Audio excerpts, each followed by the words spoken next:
excavations have since returned to agricultural use, but there are extensive plans and photos.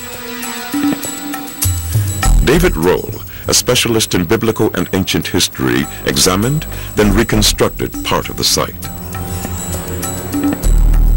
To the north of where they have their dig house, they started digging in a flat field of wheat.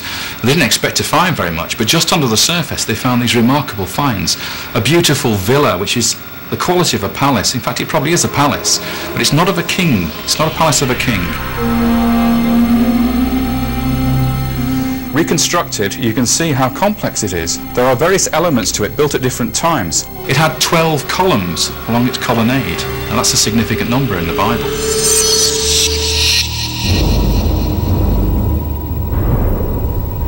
This small palace looked like the home of a high-ranking official. But it was a find at the back of the palace that most intrigued archaeologists.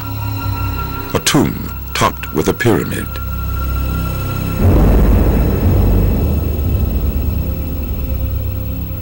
The tomb was over there, to the south of the palace, and one of the most interesting tombs was that of a dignitary with a tomb chapel, and inside this tomb chapel we found the rest of a tomb statue.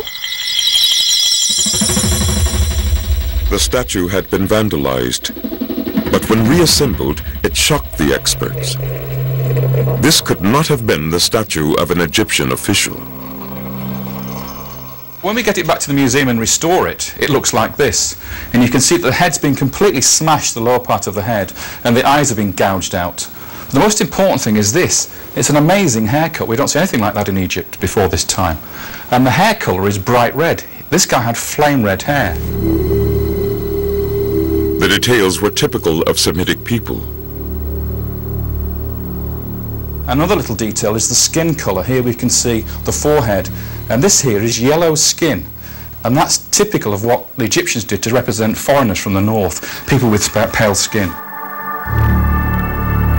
It wasn't just on the hair and face that paint was found. Flakes of red and black paint were found on the outline of a garment, and with it a distinctive pattern. Could this be a multicolored coat? With these statue fragments, David Roll began to put together an artist's impression of what the figure may actually have looked like.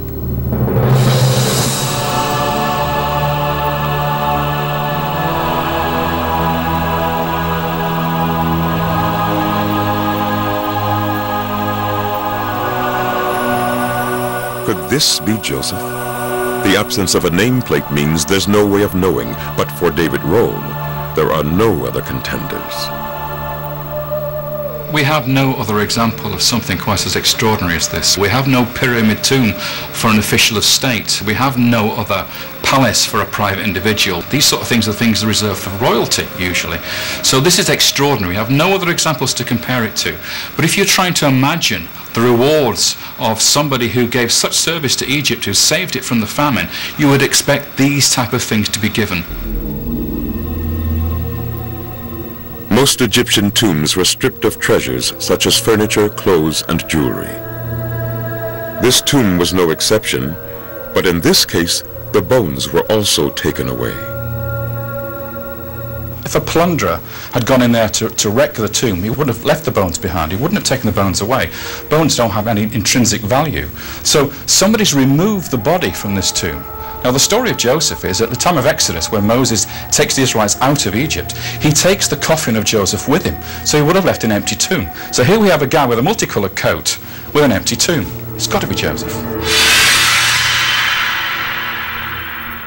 And the Joseph story is important for that reason, providing the link to the Exodus. Joseph brought the Israelites into Egypt. Moses took them out during his journey, receiving the 10 Commandments and the foundation of a moral code for Jewish, Christian, and Muslim peoples. But 1,000 years separates the writing of the Joseph story from when it was supposed to have happened. It is likely that the story was embellished in places for religious reasons. Despite all this, the balance of evidence does suggest that someone like Joseph, a complete outsider, could have risen to the top of one of the world's greatest civilizations.